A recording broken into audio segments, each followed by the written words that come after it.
Shalom Bapak Ibu sekalian. Tidak terasa kita sudah mendekati masa-masa Natal ya. Kalau mungkin Bapak Ibu sempat pernah atau mungkin dekat dengan orang-orang mungkin dari Katolik, dari Kristen yang tradisional, mulai minggu depan mereka sudah memasuki nama yang namanya Advent. Sebuah musim sekitar 40 hari sebelum Natal. Dan itu termasuk salah satu kalender gereja. Kalau kita sekarang mungkin lebih umum sama Natal, Paskah, kenaikan cuma 3. Tapi di gereja-gereja berkembangnya berdasarkan sejarah, berdasarkan tradisi, minggu depan mereka masuk ke masa Advent. Advent sendiri punya 3 makna. Pertama itu memperingati kedatangan Kristus yang pertama, yaitu kelahirannya, yang akan kita rayakan bulan depan saat Natal. Yang kedua, kehadiran Kristus dalam hidup kita pribadi. Ketika kita bertobat, kita percaya pada Kristus, Kristus hadir dalam hidup kita. Dan yang ketiga yaitu memperingati atau menanti-nanti kedatangan Kristus kali yang kedua. Sehingga pada masa Advent tidak jarang yang dikhotbahkan antara akhir zaman, Kristus sebagai, kalau kita sering nyanyi penasihat ajaib, Allah yang perkasa, Bapa yang kekal, Raja damai, itu merujuk dari nubuatan di Yesaya sampai kedatangannya di Wahyu. Nah, berangkat dari tradisi-tradisi seperti itu, banyak orang Kristen sudah perlahan-lahan ditinggalkan. Apakah tradisi salah? Tidak semua tradisi salah. Kita tidak bisa meninggalkan yang namanya tradisi. Meskipun perlu kita maknai ulang. Misalnya kalau kita tinggal di Jawa, ada tradisi misalnya setelah orang meninggal, ada 7 hari, 40 hari, 100 hari, 1000 hari. Selama kita memaknai itu untuk peringatan, bukan ke makna spiritual, oh kalau tanggal yang segini nanti rohnya datang kembali. Nah, itu sudah jelas bertentangan dengan Alkitab. Tapi kalau untuk memperingati sebagai bentuk hormat, Alkitab tidak menentang. Alkitab mengajarkan kita untuk menghormati orang tua kita. Dan banyak tradisi yang ya saya rindu, mungkin kita tahun depan perlahan-lahan kita belajar yang sesuai dengan Alkitab. Misalnya pembacaan pengakuan iman rasuli. Banyak orang Kristen yang gak tahu ternyata ada warisan dari para rasul, para bapak gereja yang menjadi dasar iman Kristen. Sehingga banyak orang Kristen yang gampang diombang-ambingkan, gampang ditipu sana, ditipu sini. Mereka lupa ternyata dari zaman para rasul, mereka sudah punya pondasi yang kuat. Dan tradisi juga tidak lepas dari ketika kita membaca Alkitab. Alkitab ditulis dari zaman Musa sampai zamannya para rasul setelah Yesus naik ke surga. Ditulis dalam jangka waktu ratusan ribuan tahun, puluhan penulis di tempat benua yang berbeda dalam masa yang berbeda. Sehingga ketika kita membaca, kita perlu menyadari ketika surat itu awalnya ditulis, kitab itu awalnya jadi, itu untuk siapa? Dengan kondisi seperti apa? Ketika kita baca kitab Ester, yang minggu lalu beberapa minggu sama Bu Gembala dibahas tentang Mordekai. Kita tidak bisa samakan ketika zaman Daud, ketika zamannya Daniel. Itu sudah di masa yang berbeda, sehingga kita perlu mempelajari.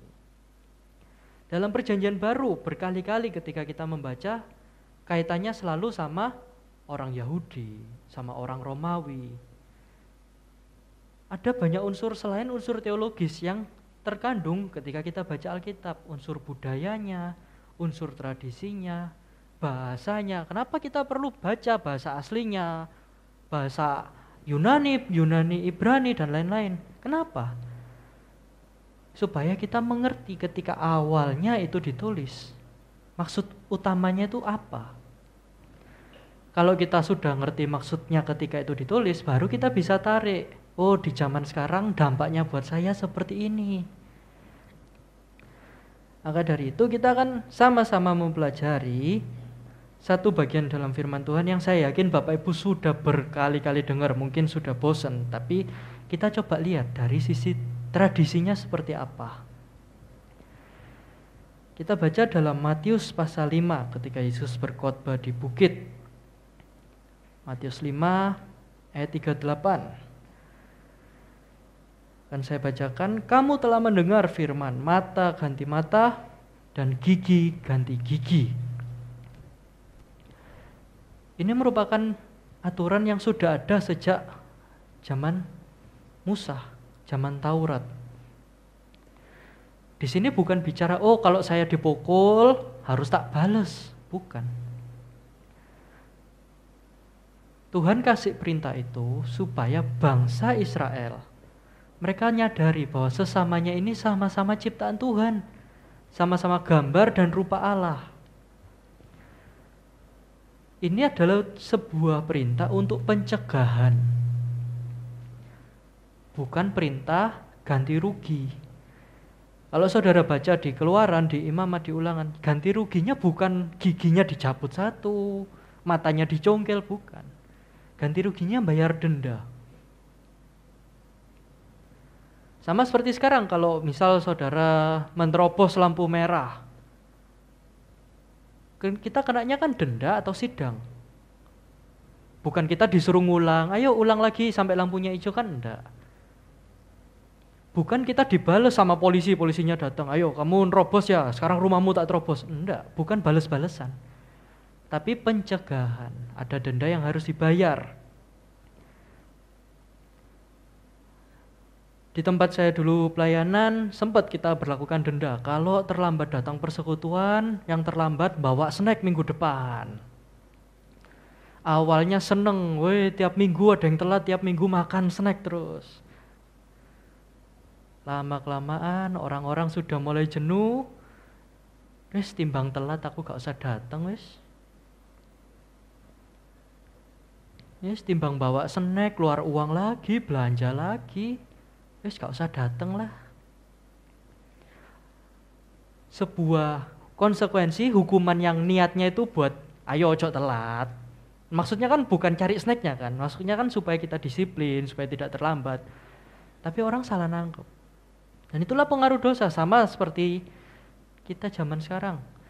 Puji Tuhannya di tempat ini setahu saya sampai saat ini tidak ada ya denda-dendaan. Telat doa malam bawa lemper gitu tidak ada ya Om Yap ya. Telat kaum muda bantu tante neng masak gitu kan tidak ada ya. Tapi dari konsekuensi itu menimbulkan kedisiplinan. Itu yang dimaksud ketika Musa disuruh Tuhan nulis. Mata ganti mata, gigi ganti gigi. Bukan soal giginya kurang berapa, giginya sisa berapa, bukan. Tapi soal rasa bertanggung jawab.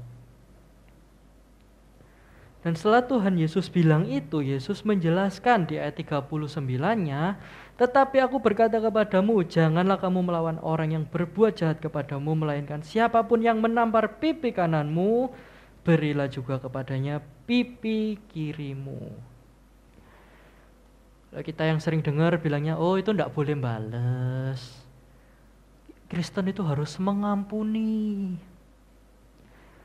Padahal saudara, kalau kita belajar tradisi di Yahudi, soal tampar-menampar itu bukan cuman plok selesai sakit, enggak.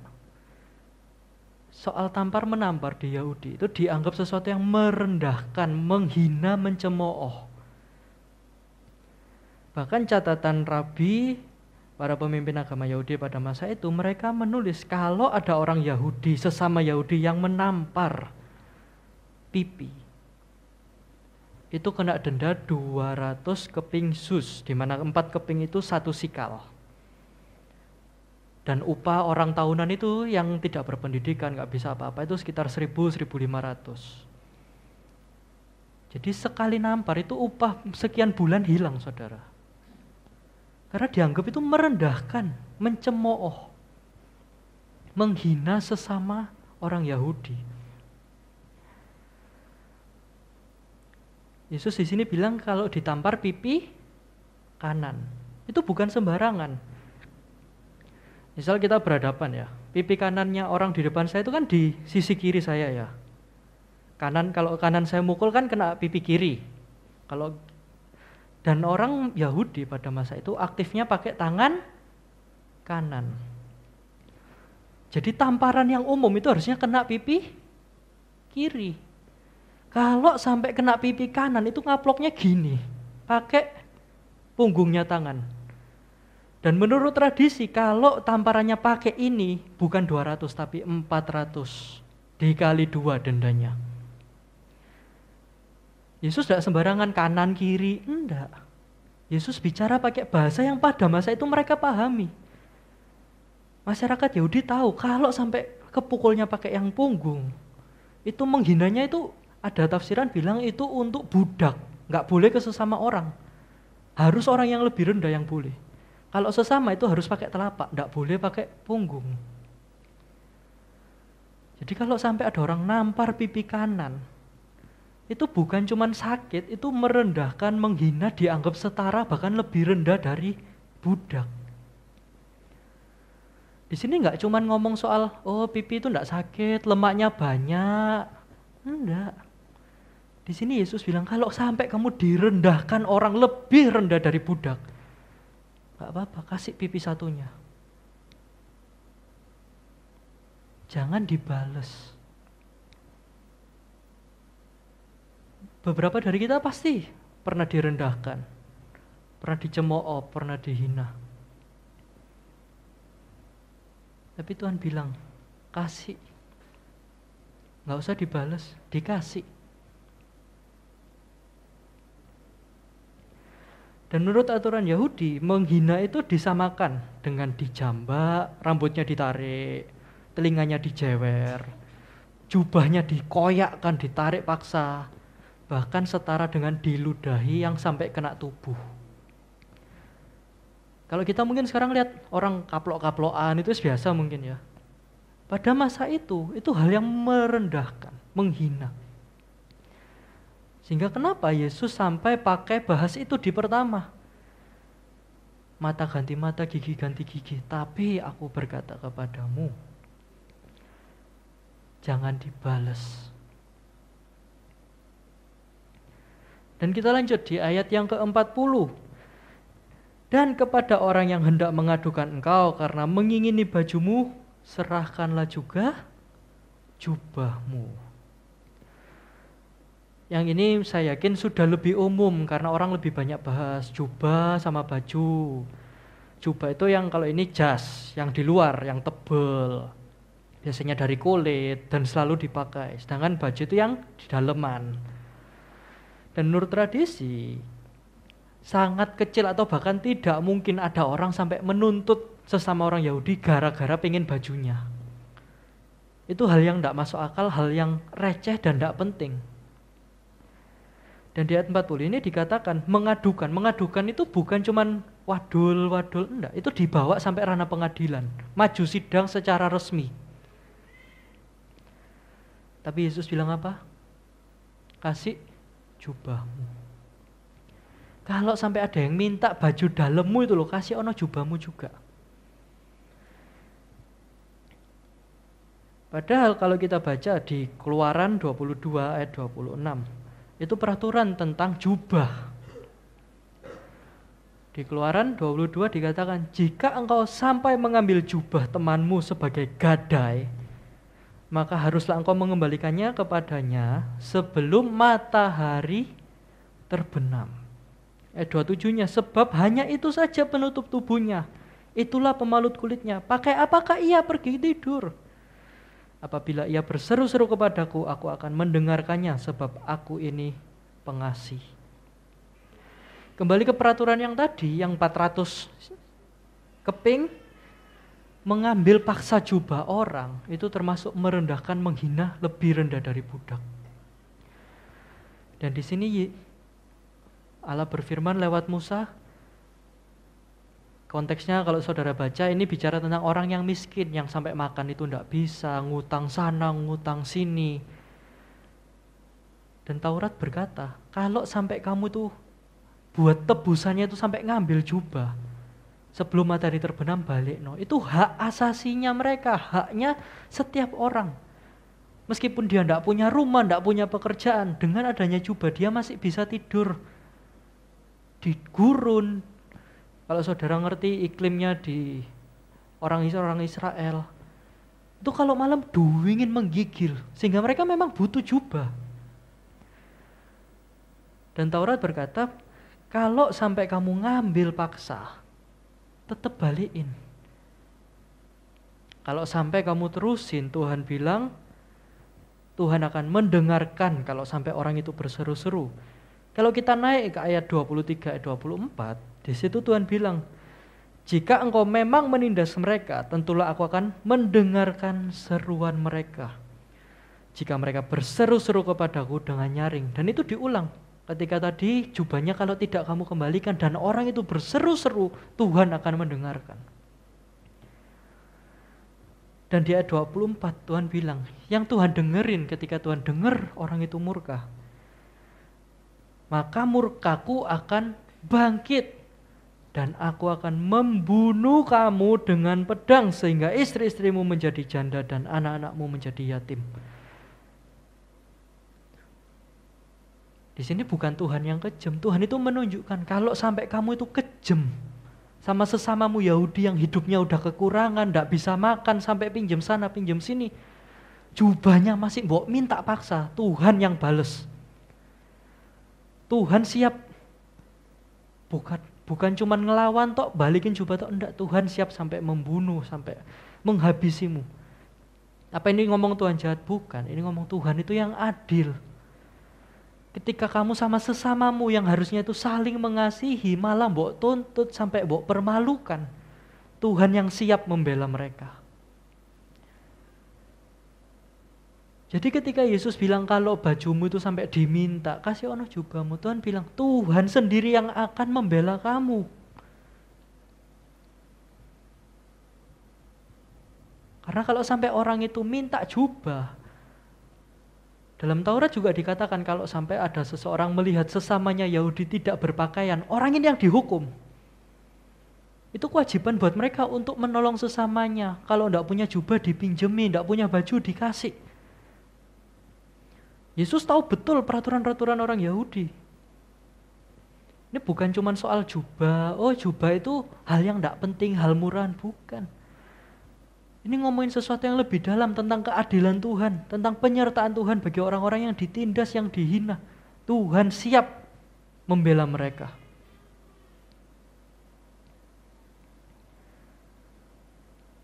Dan kita lanjut di Matius 5 ayat 41, kalau tadi soal tamparan, berikutnya soal jubah di Matius 5 ayat 41, dan siapapun yang memaksa engkau berjalan sejauh 1 mil, berjalanlah bersama dia sejauh 2 mil.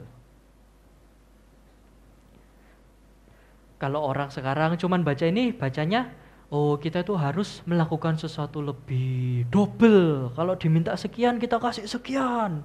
Karena Tuhan akan memberkati kita berlipat-lipat kali ganda. Tuhan tidak ngomong itu.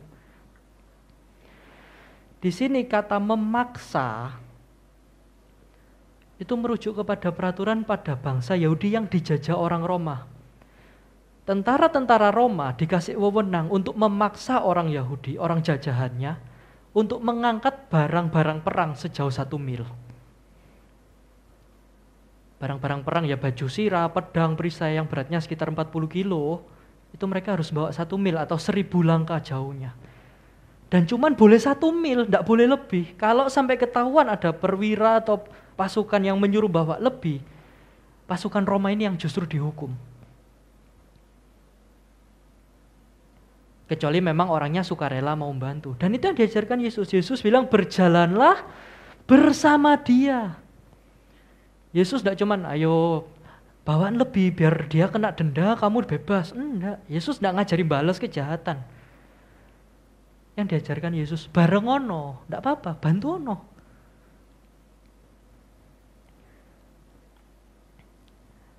Dan kita bisa lihat contoh itu di Alkitab. Misalnya di Markus 15 ayat 21.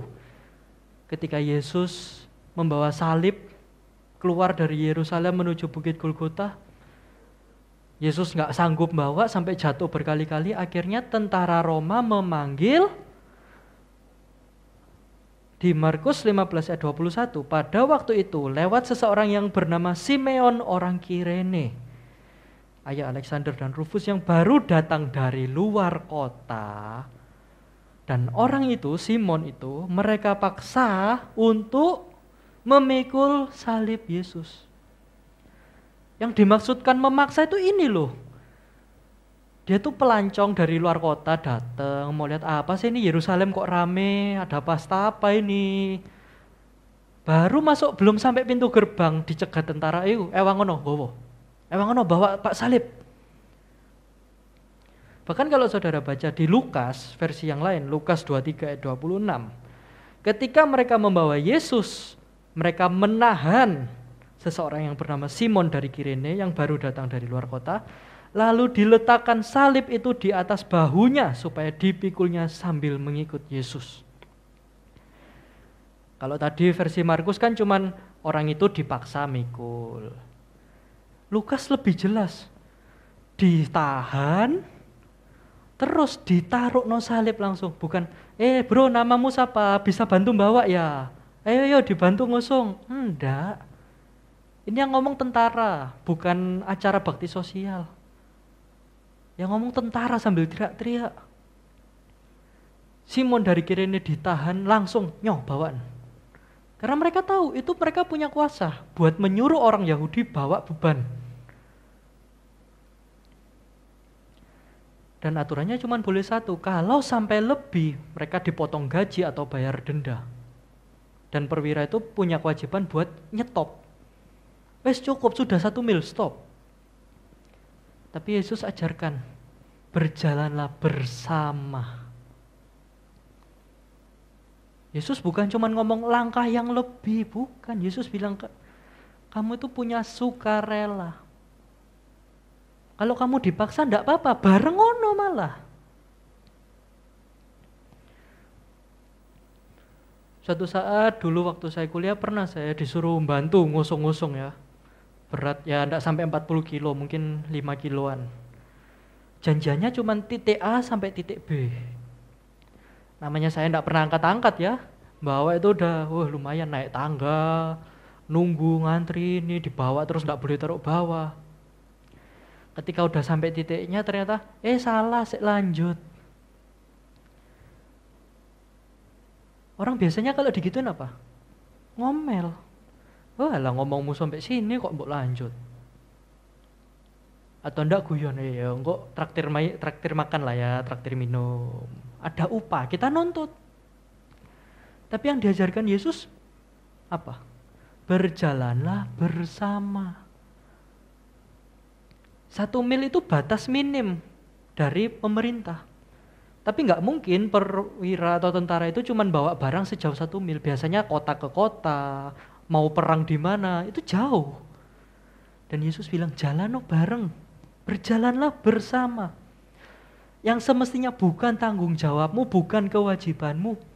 Dengan sukarela lakukan itu, dengan sukacita.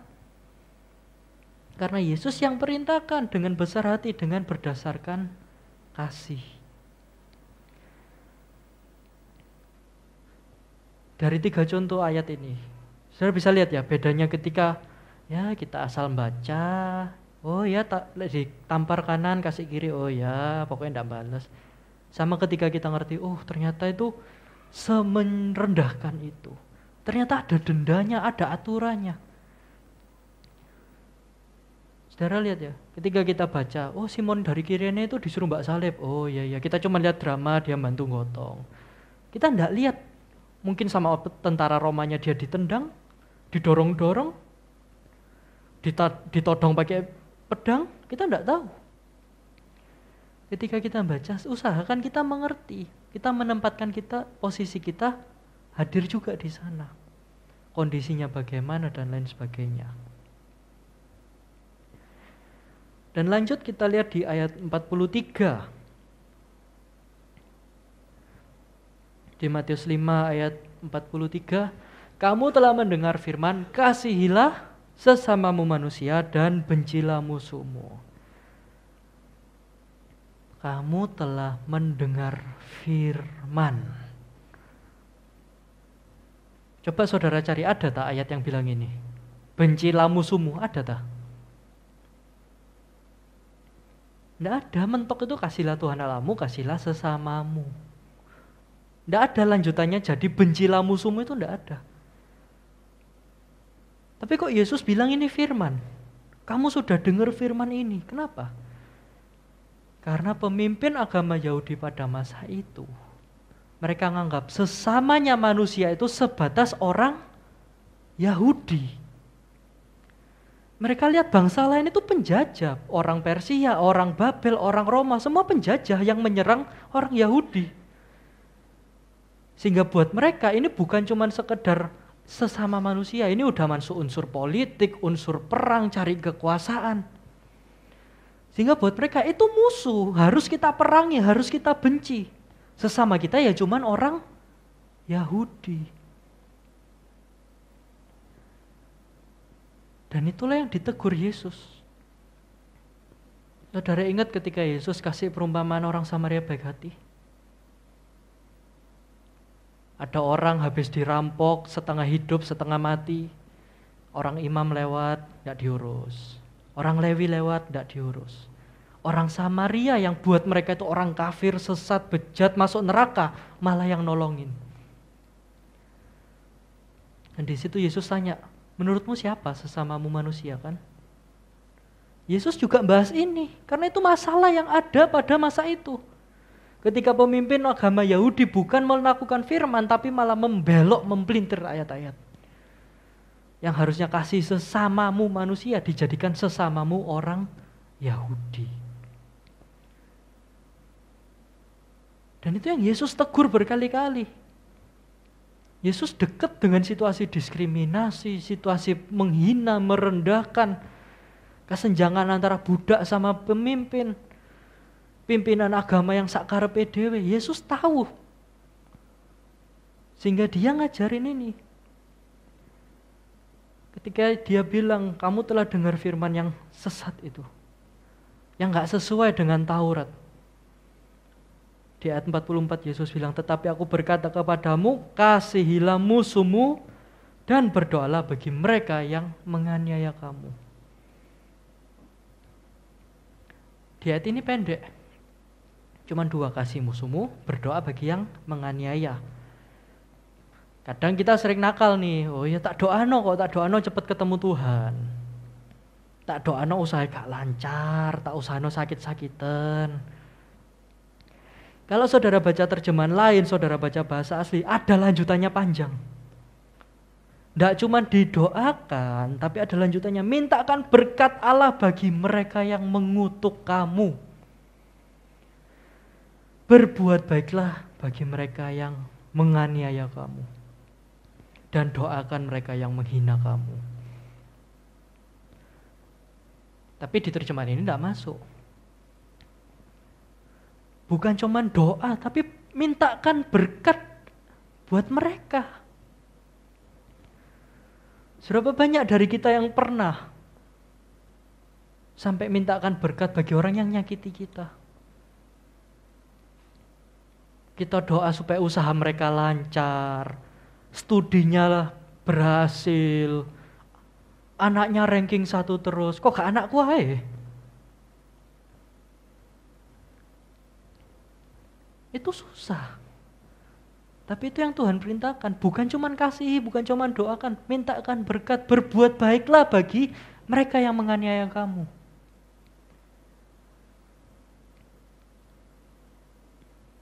Ketika saudara mencoba melakukan itu pasti berat. Susah.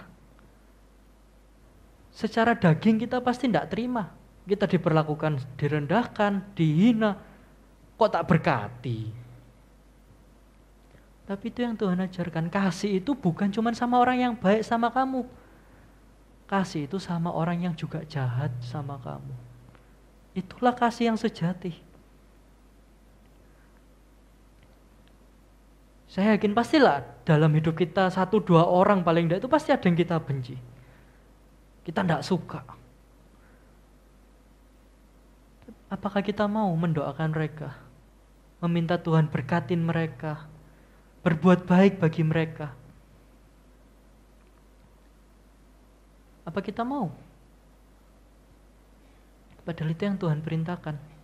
Wujud kasih itu ketika kita melakukan hal-hal baik kepada orang yang musuh kita, yang jahat sama kita.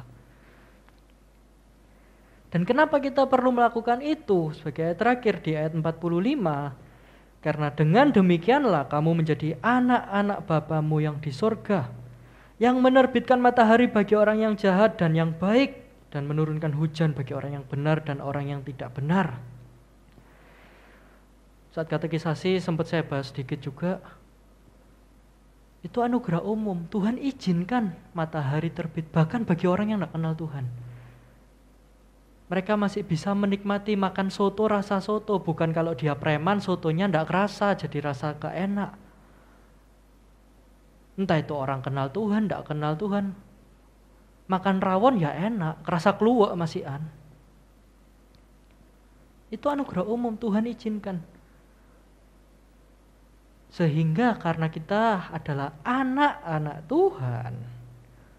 Ya, di ayat ini kan dengan demikian kamu menjadi anak-anak Bapamu di surga. Kita tuh anak Tuhan. Sehingga apapun yang kita lakukan harus mencerminkan Bapa kita. Kalau Tuhan itu baik, maka kita juga harus baik. Tuhan aktif memberikan kasih-Nya. Bukan kita ya lek ditampar menengon, kasih sana kasih sini. Bukan.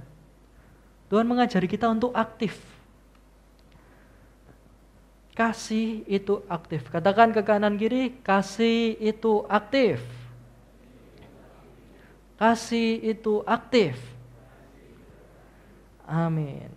Ada tindakan aktif dari kita ketika ditampar pipi kanan, kasih pipi satu. Yang disuruh ngasih siapa? Kita. Bukan yang nampar terus minta, pipimu satu ya sini. Enggak, kita yang ngasih kok. Ketika baju kita yang diminta, yang disuruh ngasih jubah siapa? Kita. Ketika kita dipaksa jalan 1 mil, yang nawarkan diri buat jalan 2 mil siapa? Kita. Yesus ngajarin kita untuk aktif, untuk inisiatif. Kasih itu terwujud ketika kita aktif. Kenapa? Karena kita adalah anak-anak Allah. Kita sendiri yang dulunya seteru Allah, yang harusnya mati binasa, tapi justru dapat pengampunan. Siapa yang inisiatif? Allah yang inisiatif mengutus Yesus untuk menebus kita.